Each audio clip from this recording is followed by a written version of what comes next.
everybody. Thanks for being with us here tonight. We have a really special guest with us. His name is Jeff Chang. He is an ER radiologist turned into entrepreneur who has co-founded the company called Rad AI.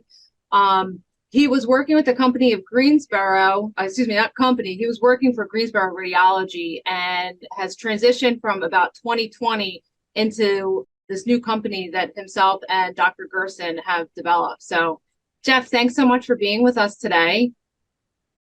Thanks for having me. So I just gave a little bit of an intro of you, but do you want to give a little bit more background of yourself and then how yourself and Dr. Gerson ended up developing this company? Sure. I'm Jeff. I started really young, went to college at 13, med school at 16, became the youngest radiologist, second youngest doc on record in the US. So did fellowship in musculoskeletal MRI, but then ended up practicing ER radiology, doing mostly all or essentially all overnight shifts for 10 years with Greensboro Radiology.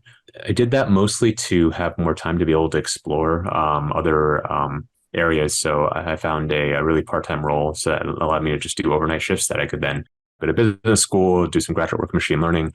And then we started Rad AI in 2018, really focused on improving radiology workflow. So how do we save radiologists time, reduce fatigue and burnout, improve the quality of radiology reports, and also improve the follow-up for patients, making sure that they get their follow-up care.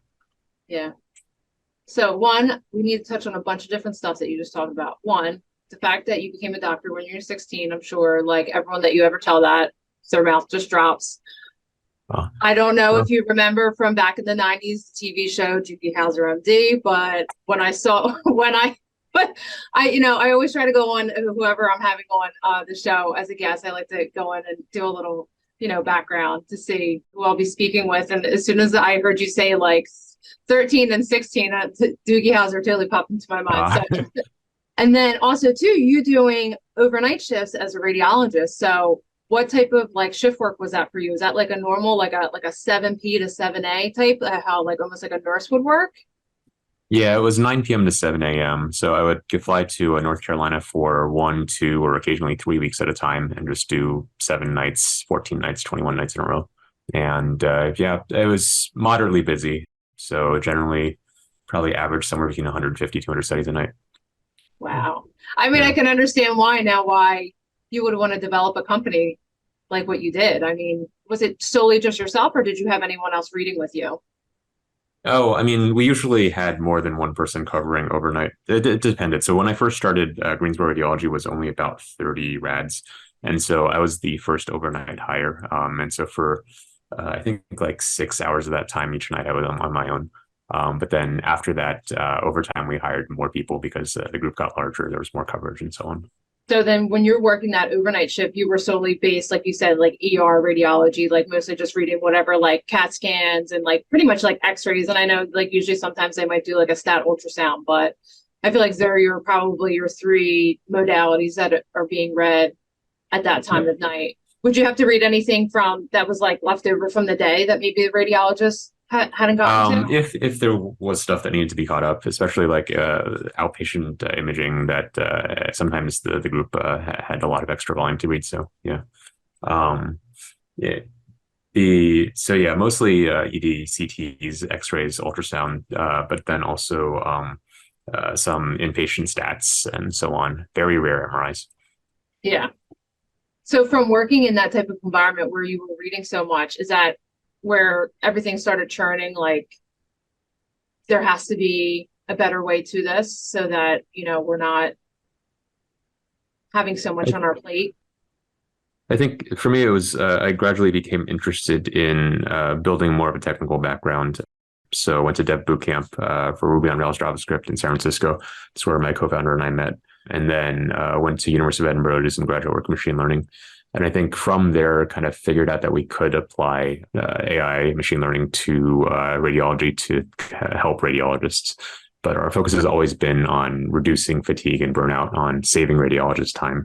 And so when you think about what radiologists do on a daily basis, we spend 75% of our time dictating reports. And so our first product helped automate that process, streamline a lot of the manual dictation that radiologists do.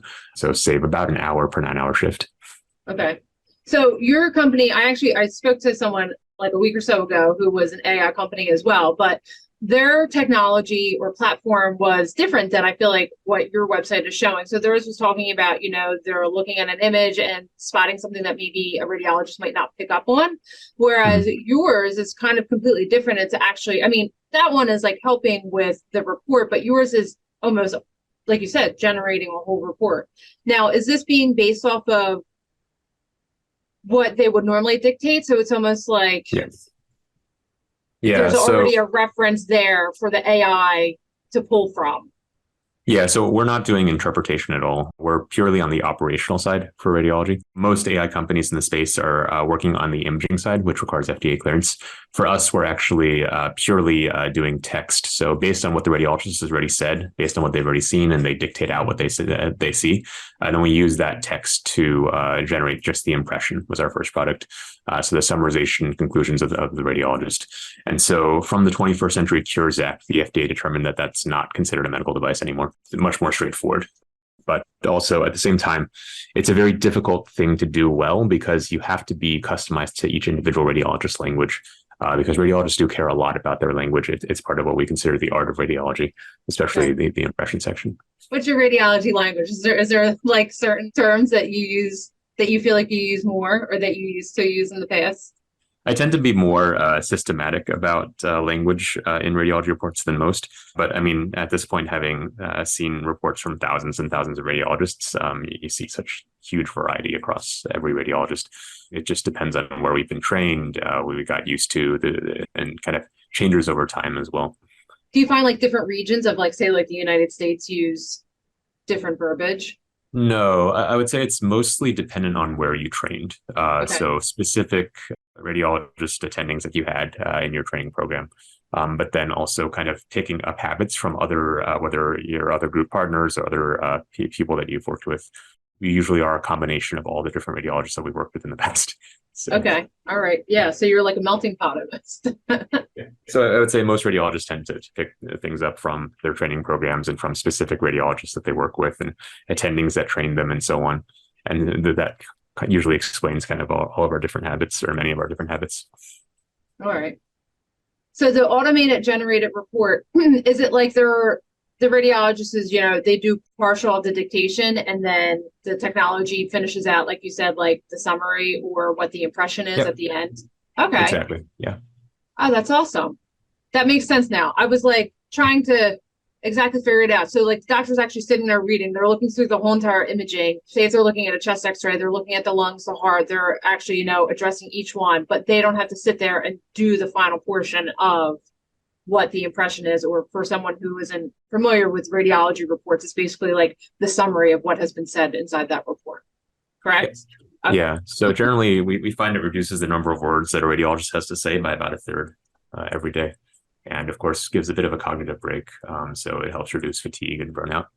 And so over time, continue to build out more products across the radiology workflow. So our second product helps with ensuring follow-up care coordination. So identifying any incidental findings that require follow-up in the radiology report. So this is after it's been signed off to the final report. Knowing what the follow-up timeframe should be, knowing what the consensus guidelines are, and so what the correct studies are, and then automating the patient-provider communication, and then automatically tracking when the patient gets scheduled for the exam, and so on and so forth, and finally gets the exam done. That way we can increase the follow-up rates for patients up to past 90% usually.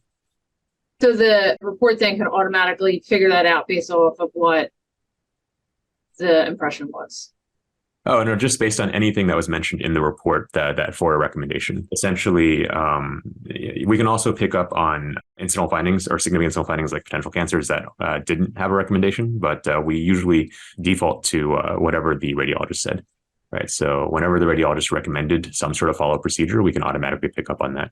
And there's no change to the radiologist at all in terms of their workflow. So it's just based on the final report. And because at this point, we work with over 350 million reports from all of our customers across the US. So we have a lot of understanding of how different radiologists dictate their recommendations and so on. So when, like, say, like a health system decides to go with your company and set this up, does each radiologist have to like sit down and do a certain amount of dictation so that the technology can pick up on it, or? Nope. No. You're saying for our first product for impression generation? Yeah. Yeah, so we work with the historical reports of the radiologist. So usually Okay. about 5 years of historical reports. So that's all pre-trained beforehand. So as soon as the product is rolled out, it's already been customized to each radiologist. And nothing that they need to click to have that done. Like, Nope. the software is already installed. So as soon as they've done their reading, the impression just automatically generates at the end of the report. That's Yeah, we've awesome. made it as zero click as possible, essentially. So when auto mode is turned on, as soon as you get to the impression, it detects where you are in the report. So it automatically generates the first time you get there. So yeah, the goal for designing products that work well for radiology workflow, you really have to make it zero click. So you have to make it no change to the existing workflow. So there's nothing new to learn and so on. Yeah. I can only imagine like decreasing what, at least like an impression could be what, maybe like 100 words, give or take. It You know, varies a lot. Yeah. There's decreasing that shorter. though out of what you're saying. I mean, like if you talk a lot or if you talk more than you normally would, I mean, it makes you tired. Yeah, it does. Now we can also, because we do track the metrics on how many words it saved you and so on. So we can see over the course of this year, how many times would you have read like The Lord of the Rings cover to cover? So you saved you all of these words. This episode is brought to you by xraytechnicianschools.com. If you're considering a career in X-ray, visit xraytechnicianschools.com to explore schools and to get honest information on career paths, salaries, and degree options. So you were talking about the different platforms that you have with the Rad AI. So you have the Omni, which is what we were talking about, that generates the impression, the Continuity, which does the follow-up. And then there was another one on your page, which is the Nexus. Can Yep. you just explain what that platform is? Sure. Nexus is a smart work list for radiology groups. As a radiology group, when the radiology group gets larger and you have thousands or tens of thousands of studies coming in every day, you can't have everyone read off the same work list just because there's different hospital credentialing, there's different subspecialties, different SLAs for different specific sites. Particular outpatient providers might only want specific radiologists to read their studies. As a dynamic work list, we automatically determine, based on all of these rules, which radiologist gets the right study at the right time. And over time, we've added more AI, or we're adding more AI-driven elements to that as well. So we acquired Equium Intelligence, Dr. Bill Boone and Dr. Woojin Kim's startup last November, and so are in the process of integrating forecast into Nexus. So that's demand forecasting for radiologists. So knowing what kinds of studies are coming in at what time, both in advance but also real time, and then knowing how much coverage you currently have. Do you need additional staffing? But then can you also distribute the cases in the right order for each radiologist to be most efficient, but also enjoy the process of reading? So less burnt out, less fatigued. For the forecasting could almost be like something like, say, in the winter, you might expect to have more chest x-rays because of like cold and flu season.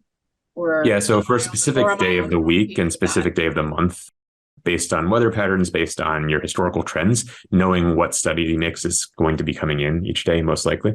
That can be predicted out 8 weeks in advance, but also real-time day of seeing when a bunch of orders have just hit the system. And so you know when they're going to be scanned. And so then when you need additional coverage, you know when you can set automatic alerts for the radiologists and so on. So can everybody help pitch in at this time? But then also for some groups, say, for example, they know that they have this pending X-ray volume and they need to make sure that everybody picks up on their amount of the workflow, then you can also have kind of a mixed push-pull system where you say, for example, there's 100 X-rays to be read and 10 radiologists that can read them, then you can push 10 to each radiologist, right? And to fit that as part of their workflow. So they can still pick some studies, but then also make sure that they get through the required volume. Okay, that's cool. So you've had this implemented like 10 of the largest radiology practices in the United States. 8 of the 10 largest Yeah. radiology practices at this point, yeah.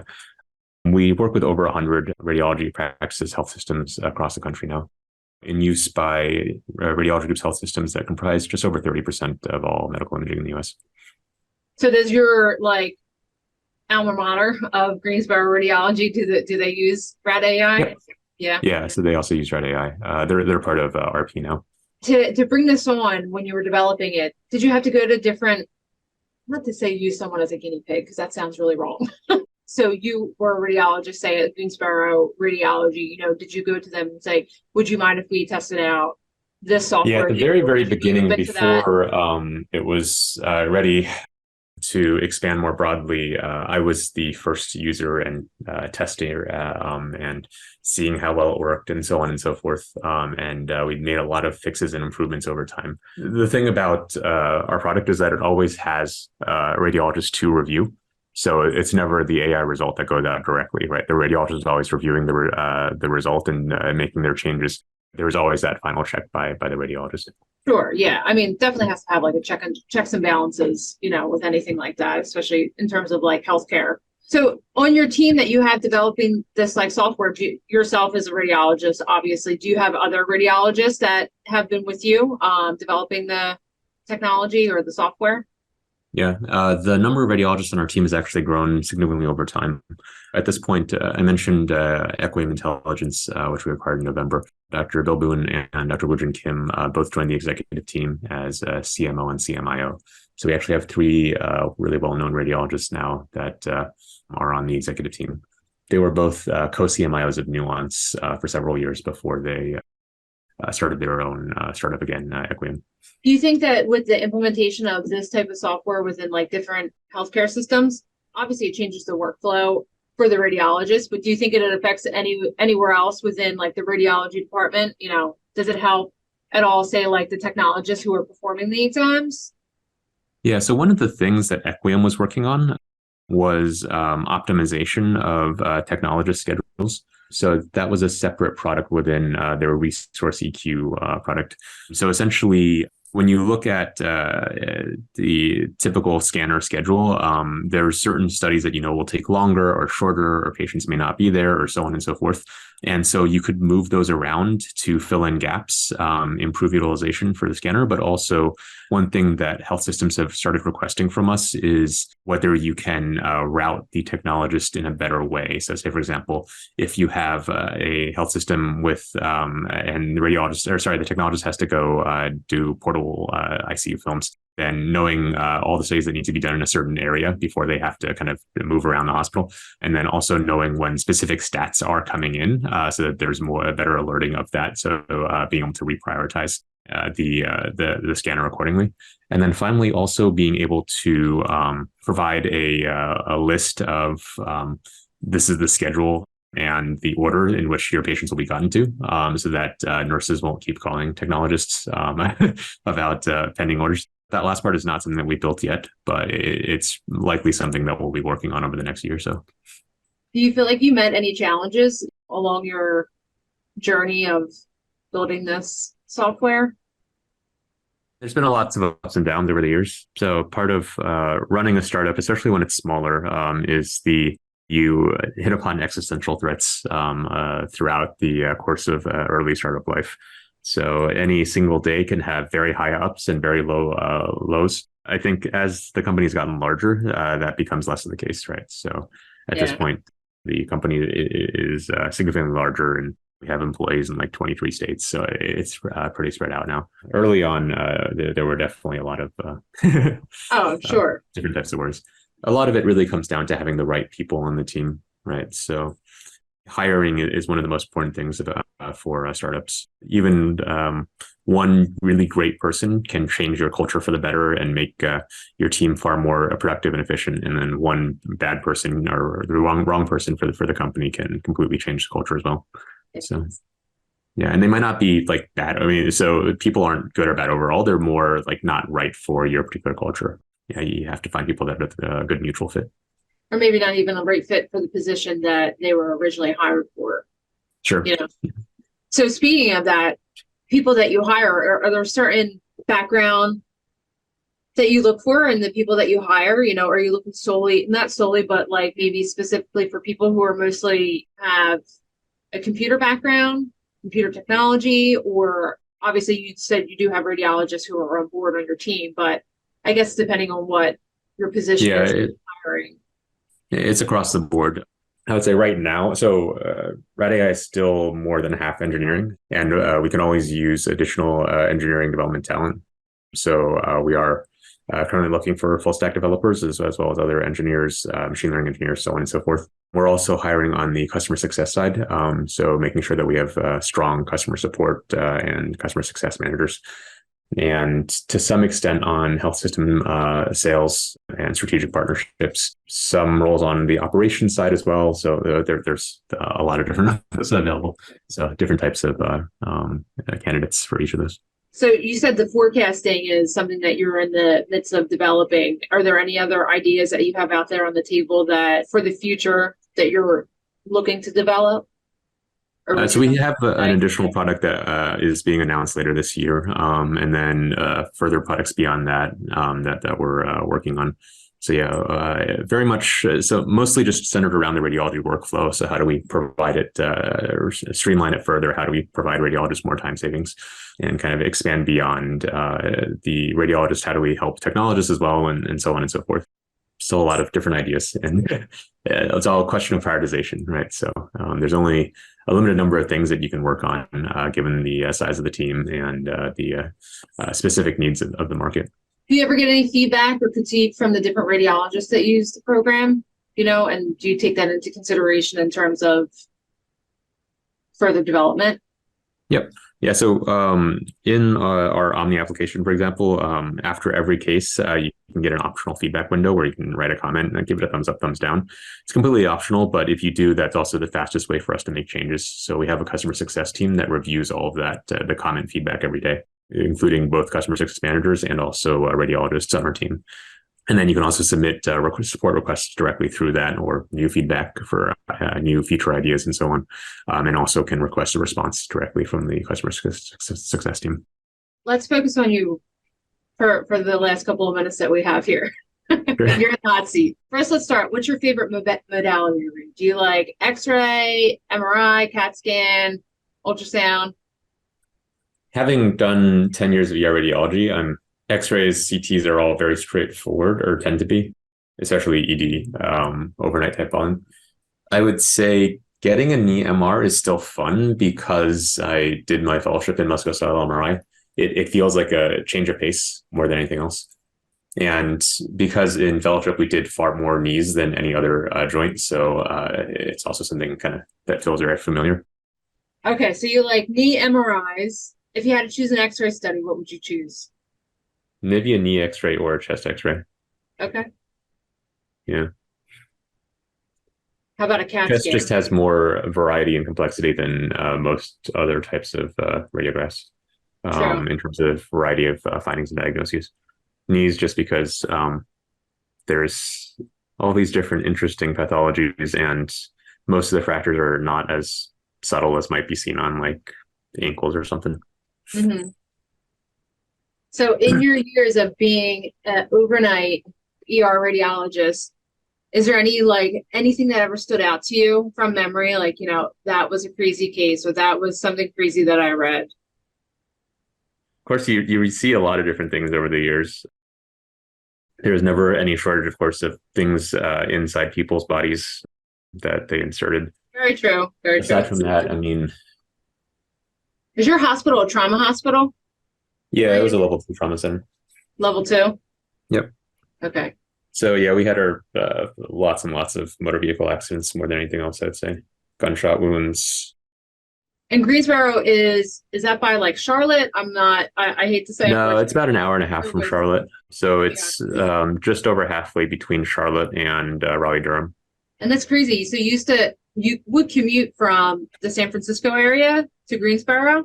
No, when I first started, I was actually in LA. So I did fellowship in business school in LA. I was still in business school because I was doing the fully employed program at UCLA. And so I found Greensboro Radiology had just over 1 in 4 weeks. So I would fly over for a week of nights and then I would come back. So overall did just over 1,200 overnight shifts. All right. So as a final word, do you have a piece of advice that you would give to any radiologists or radiographers that are out there in terms of the field that they're in? I would say keep learning, keep apprised of the newest and latest technologies, and see what might work for you, your health system, your practice. There's always new technologies and new software that can provide efficiencies and gains. And then, of course, some things that don't work. So when you learn more about whether machine learning or about software generally, so on and so forth, you have a better eye at seeing what might work or what might not. And it also keeps life interesting, right? So I mean, more, I just learned about the AI software myself, within this past month. And now that I know that the AI software can span like many different genres, you know what I mean? Like you're doing the talk text. I was kind of just like, wow, it's crazy. All right, everybody. This is Jeff Chang. He joined us tonight from the San Francisco Bay Area. I'm so honored that he took the time to meet with me tonight. And I can't wait to hear more about what you guys have in development. So thank you, Jeff, so much. Yeah, thanks for having me. You've been watching The Skeleton Crew, brought to you by xraytechnicianschools.com. On the next episode, join us to explore the present and the future of the rad tech career in the field of radiology.